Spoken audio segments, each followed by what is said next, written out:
She was laughing so much they had to give her a sedative. Oh, why should you want to be hanged? Madam, I owe it to myself.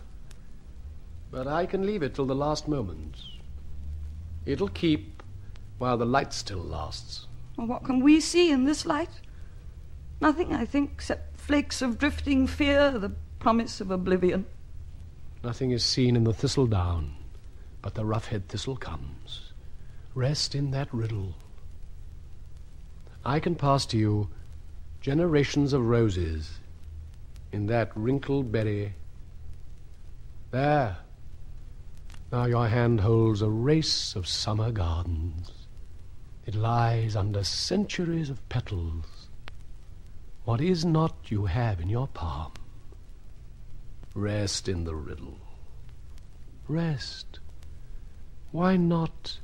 This evening is a ridiculous wisp of down blowing in the air as disconsolately as dust.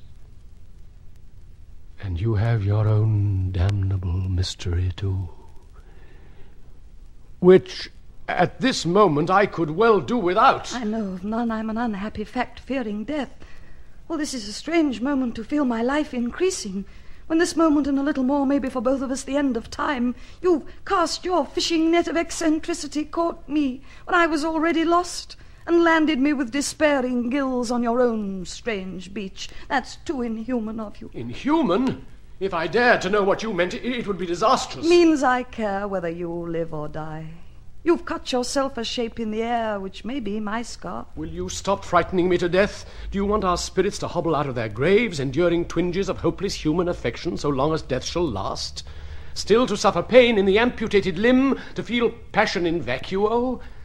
I tell you, the heart is worthless, no more than a pomander's perfume in the sewerage, and a nosegay of private emotion isn't going to distract me from the stench of the plague pit. You needn't think it will.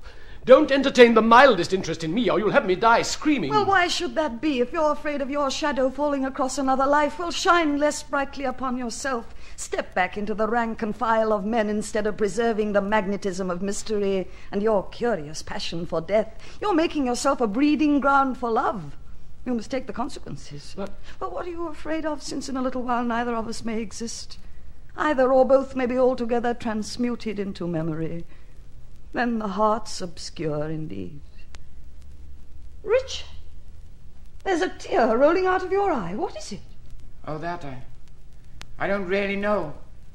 I have things on my mind. And not us? Not only. If it's a woman, Richard, apply yourself to the scrubbing brush. It's all a trick of the light. The light of a fire? And, Richard, make this woman understand that I am a figure of vice and crime. Guilty of what? Mankind. I've perpetrated human nature. My father and mother were accessories before the fact, but there'll be no accessories after the fact. By my virility there won't. Just see me as I am. Me, like a perambulating vegetable, patched about with inconsequential hair, looking through two small jellies for the means to live. Balanced on folding bones, my sex no beauty but a blemish to be hidden behind judicious rags, driven and scorched by boomerang rages and lunacies that never touch the accommodating artichoke or the seraphic strawberry beaming in its bed. I defend myself against pain and death, by pain and death, and make the world go round, they tell me, by one of my less lethal appetites.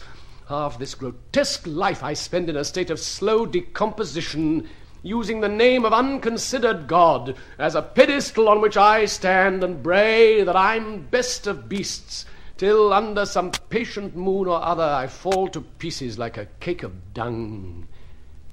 Is there a slut would take this in her arms and put her lips against it? Well, sluts are only human. By a quirk of unastonished nature, your obscene, decaying figure of vegetable fun can drag upon a woman's heart as though heaven were dragging up the roots of hell. Oh, what is to be done? Something persuades us into the terrible fallacy that man is desirable. There's no escaping into truth.